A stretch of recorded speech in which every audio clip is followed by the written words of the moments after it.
ቪዲዮቹ ቫይራል ሊወጣላችሁ ትፈልጋላችሁ ምናምን ብዬ በሌላ ነገር አልጀምርም። ለማንኛውም አንድ በጣም ቁም ነገር ልነግራችሁ ነው። በዚህ ጊዜ በጣም የተለመደ ነገር አለ። እነገሌን አታዳምጧቸው፣ እነገሌ ጋር አትሂዱ፣ እነገሌ ጋር አትማሩ ሰምቲንግ እንደዚህ ሐሳቦች በብዛት ይነሳሉና والله ቁርአን ላይ በጣም የሚገርም ቁርአን አንቀጽ አለ። ውብ የሆነ ማለት ነው። አላህ Subhanahu Wa Ta'ala ለሰዎች አእምሮና አስተሳሰብ ምን ያክል ቫልዩ እንደሚሰጥ በቃ ኦፕን ሁን፣ ክፍት ሁን ነገሮችን ለማዳመጥ ነገሮችን ለመማር በተለይ ደግሞ ከአላህ ጋር በተያያዘ ከአምላክ ጋር በተያያዘ ከፈጣሪ ጋር በተያያዘ ቁርጥ ያለ አቋም ካለህ እንዲህ ነው ብለህ የምታምን ከሆነ በፍጹም ወደ ኋላ ማለት የለብህም ይላል።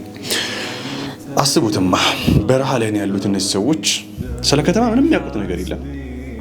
ዘን አምላኮቻቸውን ወይም ጌቶቻቸውን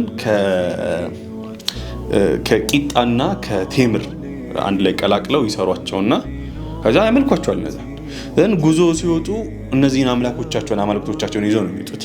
ከዛ ይረባቸዋል መንገድ ላይ። ከዛ አንዴ እግሩን ጉሙድ አድርገው አንዴ እጁን አንዴ ሆዱን ይቅርታ እንግዲህ አምላክ ይያሉ ማለት ነው። የሚበሉ የባላገር የሆኑ የገጠር ሰዎችን አስቡ። የገጠር ሰው ስላቸው አክቹሊ አሁን የክፍለ ሀገር ሰው ማለት አይደለም። በቃ ግንዛቤው ገና የሆነ ማለት ነው። እነዚህ ሰዎች አላህ Subhanahu Wa Ta'ala ለአእምሯቸው ለአቅላቸው አቅም አለው፣ ቫልዩ አለው፣ ቦታ አለው ብሎ ቦታ ሰጥቶ ምን ይላቸዋል? الذين يستمعون القول فيتبعون احسنه ምርጥ ሰዎች ማለት እነዚያ የሰዎችን ሐሳብ ሰምተው ጥሩን የሚከተሉ ናቸው።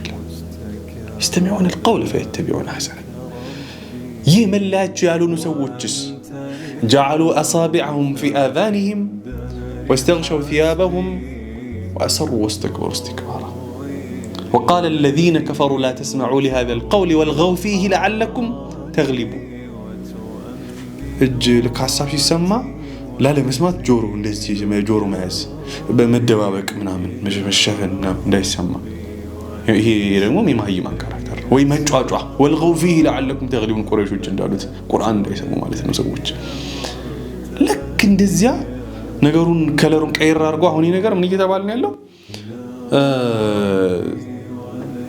አታዳምጡ፣ እናንተና አትቅሩ፣ እናንተና ጋር ረቢላሂ አለይኩም ቁርአን ጌታውን ከቂጣ ሰርቶ ከቴምር ሰርቶ ከዛ የበለውን ሰው እንኳን ለአእምሮ ቦታ ሰጥቶት ከናንተ መካከል በላጩ ንግግርን አድምጦ መልካም የሚከተል ነው።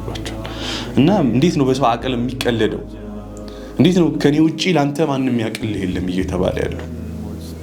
እንዴት እኔ والله አላቀም እኔ ግራ ነው የሚገባኝ። እዚህ እንዲህ አይነት ፍክራዎችን የምንጣራ ሰዎች እና አድብ ቁርአንን እንይውሲ እንዲህ ምንባል ሰዎች ዝም ብለን እንዳንቀበል ማለት አላህ Subhanahu Wa Ta'ala በአእምሮ ይጠይቃል። ለምን ተሰጠ? አላህ Subhanahu ይጠይቀናል። ይሄ ኒዕማ ነው፣ ትልቅ ጸጋ ነው። ተፈክር በማድረግ በማስተንተን በማጥናት በማንበብ ይሄ ነገር እውነት ነው ወይስ ምንድነው? ለምንድነው? እንዴት ሆነ ብለን እንድንጠይቅ ነው አላህ Subhanahu Wa Ta'ala ሹክሩን የምናደርሰው አእምሮን በዚህ መልኩ መጠየቅ እንጂ ዝግት አድርገው እንትናት በልሽ እንትን በልሽ በዚህ ግባ ወጣሽ ነሽ በማለት አይደለም። ይሄ ማለት ደግሞ ሰዎች ታላላቆቹ ከኛ አዋቂ የሆኑ ሰዎች ሲመክሩን ሐሳብ ሲሰጡን አንቀበል ማለት አይደለም። እያንዳንዱ ነገር መሳላ እናድርግ ማለትም አይደለም።